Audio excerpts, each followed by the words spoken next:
finally, how to feather an oar. All right, it's actually much easier than you've been told, but it requires a certain amount of muscle training in order to do it. And here we go. The irony is of this feathering trick, there's really nothing that's easier to do in a boat than feather an oar. The irony is 95% of rowers can't do it without breaking their wrist. And every coach tells you not to do that. Okay, so we're going to learn, we're going to show you how to actually do that without breaking your wrist. Okay, it depends on developing these muscles here. And in order to do that, we're going to do a sort of occupational therapist treatment for people who've injured their hands. And this exercise comes from Marlene Royal, who was a coach here and is now not a coach here. But she developed this. And so the really important thing is that flat here, okay? And we crunch these fingers right in. Let me move you, okay?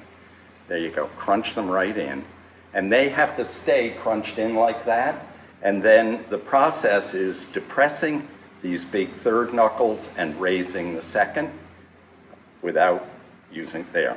And this is just an exercise to strengthen these muscles, right? So don't move, okay? So we want to isolate out this axis, and if we keep these crunched in here, we're isolating that axis.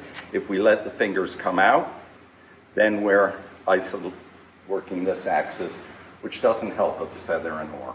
And you really need to develop this before we go, thank you, Tom, this is Tom. Before you go on to work learning how to feather an oar. Because right away, these muscles are going to tire, and you won't be able to do anything. You won't be able to row, okay, when they just freeze up, okay? So you need to do this exercise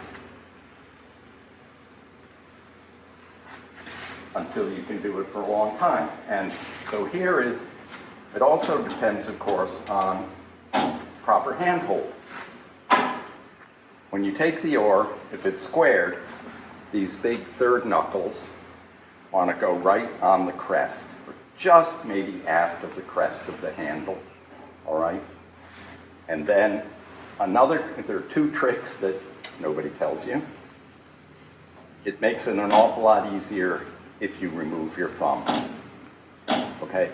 Because if that thumb stays on and it pushes away, or even if it just rides the oar handle because of that circular rotation, it's going to drop your wrist. It's going to force your wrist down a little bit, okay? The next thing that you have to do is you must take your pinky off. Because the pinky is so short, if it's curled around the oar handle, as that oar handle swivels, it's going to push your wrist down even more. Can't help it, okay? So that's it. Thumb off, pinky off as well. Some people prefer to just keep the thumb underneath the oar, and that works just as well too, and then it just rotates in there. But as you can see, and just a little bit of the blade too, so we can see, it really takes, that's it. But you have to practice that occupational therapist drill in order to have these muscles developed where you can actually do that. Okay? Finally, we feather an oar.